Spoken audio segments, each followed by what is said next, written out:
comment l'innovation s'intègre dans les parcours clients.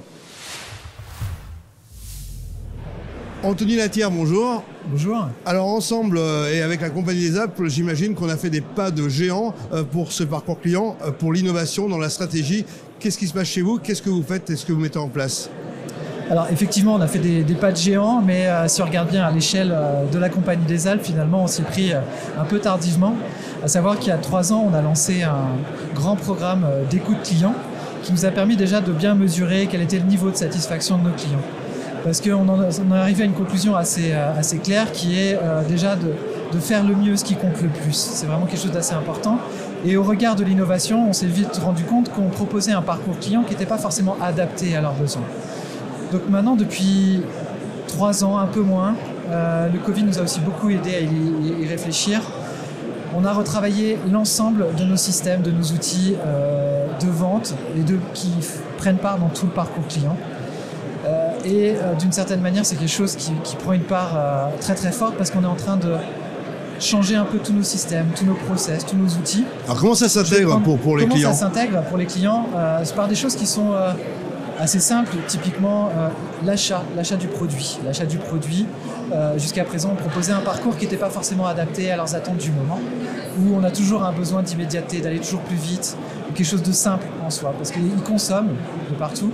Et les outils qu'on proposait jusqu'à là étaient inadaptés. Et donc, innover de proposer une rupture et d'avoir des choses qui sont beaucoup plus efficaces, c'est des choses qu'on travaille à la fois en interne, mais qu'on travaille aussi avec tout un écosystème, qu'on travaille aussi des fois avec des startups, parce qu'il est assez important de se faire accompagner aussi sur l'ensemble de ces sujets. Parce que si on réfléchissait que nous-mêmes, en vase clos, d'une certaine manière, on reproduirait des choses qu'on a l'habitude de faire.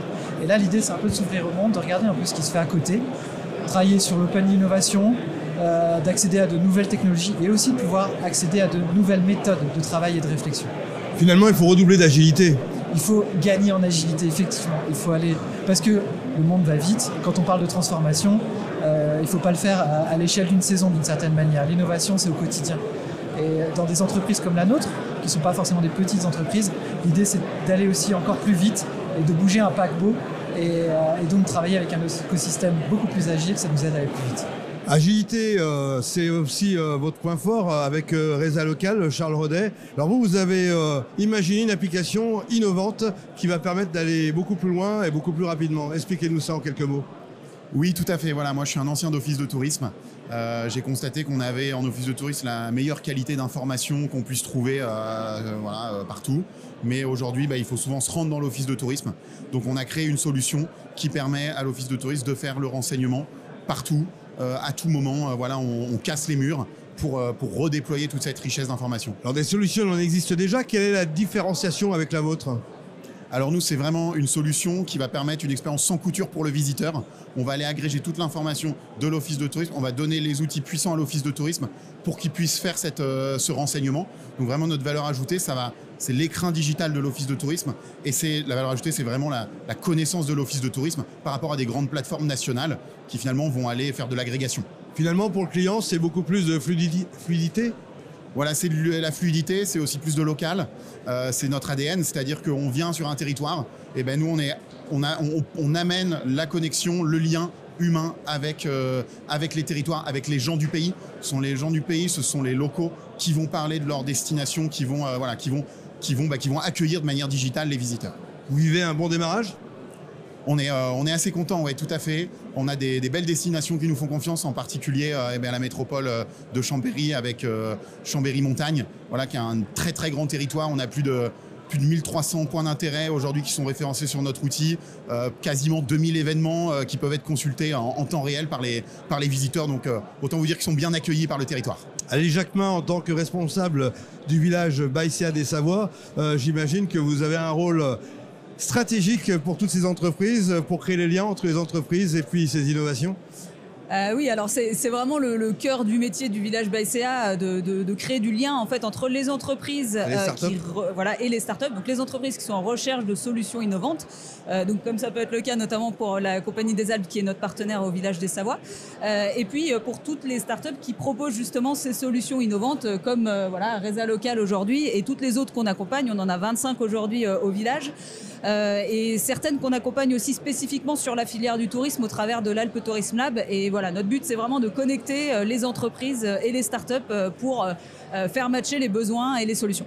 Alors comment on fait évoluer ces produits et ces offres? Il y a des enquêtes qui sont menées tout au long de l'année, j'imagine? Alors faire évoluer, oui, les produits. L'enquête qu'on a menée, c'est assez simple, c'est qu'à chaque fin de séjour, on envoie une enquête à nos clients pour savoir. Alors c'est pas une petite enquête de 3-4 questions, c'est une enquête qui est assez longue, il faut une vingtaine de minutes pour y répondre. Et l'idée, c'est de mesurer le parcours client de la recherche du séjour jusqu'au retour à la maison. Comme ça nous permet d'avoir une indication assez précise de ce qui compte le plus dans ce parcours-là. Et derrière, de prendre des actions concrètes sur chaque élément et sur chaque pain point rencontré par les utilisateurs. Des actions concrètes derrière, c'est assez facile. On a détecté par exemple des sujets autour de la signalétique, comment je me repère sur une destination, que ce soit dans la station ou sur le domaine skiable. Et derrière, on a fait des travaux, notamment au Ménuire, pour revoir la signalétique au sein même de la station, avec l'ensemble des acteurs du territoire. En parallèle, on a travaillé pour le domaine skiable à la mise en place d'un outil au travers d'une application mobile beaucoup plus fluide que ce qu'on retrouve aujourd'hui sur le marché. Un vrai outil qui va aider à la fois se repérer et prendre les bonnes décisions. Finalement, vous touchez tout l'écosystème, Charles, avec une application comme celle que vous proposez? Alors oui, tout à fait. Je vous parlais tout à l'heure d'une expérience sans couture. C'est effectivement, nous, on met le visiteur au cœur du réseau, au cœur de l'équation. Et l'outil, il est vraiment destiné à tout le monde. Il est destiné à tous les professionnels du tourisme pour que finalement, tout le renseignement, toute la connaissance du territoire, elle soit centrée et que tout tourne autour du visiteur.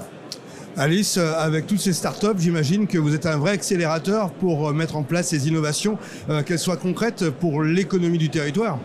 Oui, le but, c'est effectivement d'avoir des solutions qui soient opérationnelles. Les startups qu'on accompagne, elles ont déjà une solution à proposer, vraiment qui fonctionne.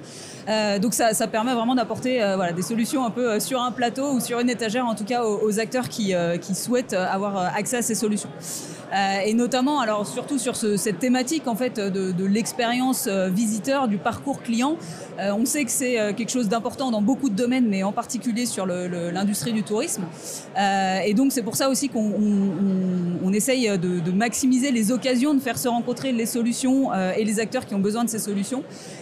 Et donc notamment c'est ce qu'on fait par exemple le 20 juin prochain au village, où on va justement avoir une trentaine de startups qui seront là pour présenter à tous les acteurs de la filière touristique qui le souhaitent leurs solutions au cours de rendez-vous des rendez-vous qualifiés qu'on va faire toute la journée.